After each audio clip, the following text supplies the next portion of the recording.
lifetime, but the road's no home.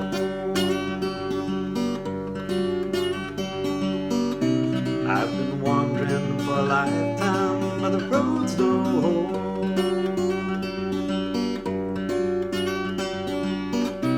I've been wandering for a lifetime, but the road's no home.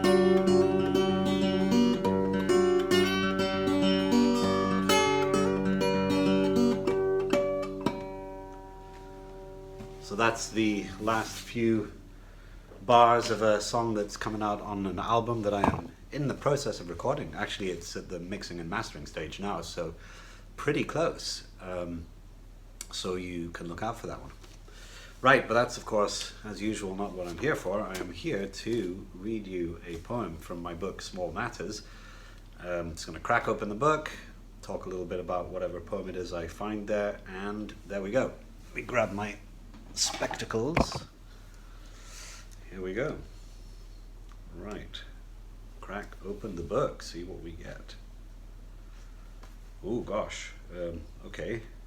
It's kind of a heavy one. Right.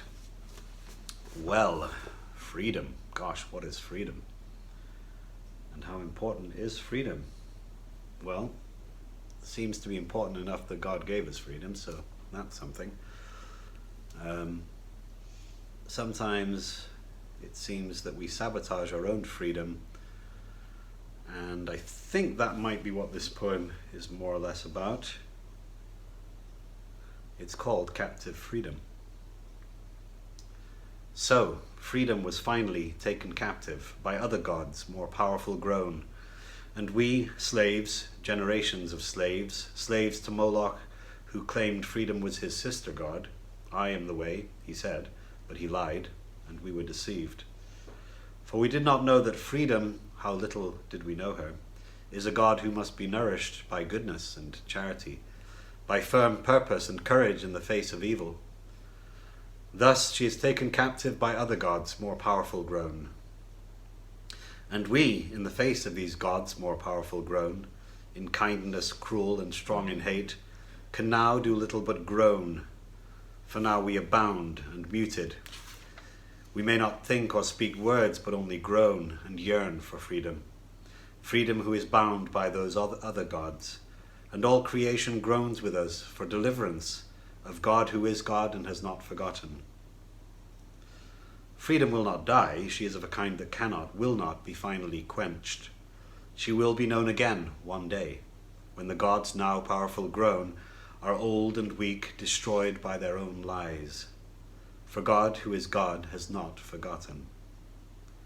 And we, though we may never see freedom in her glory again, while we now live, we may in these dark, dark days come to know her in our innermost being, a candle in the chambers of our hearts, to be cherished by goodness and charity, by firm purpose and courage in the face of evil. So I think I must have been looking at the world around me when I wrote that one and thinking, gosh, I wonder what freedom is, and I wonder how we take care of it and keep it in its proper place and practice it in a way that it and we thrive. Gosh, well, there you go. That's a poem from my book Small Matters, and I hope you have a great day in freedom.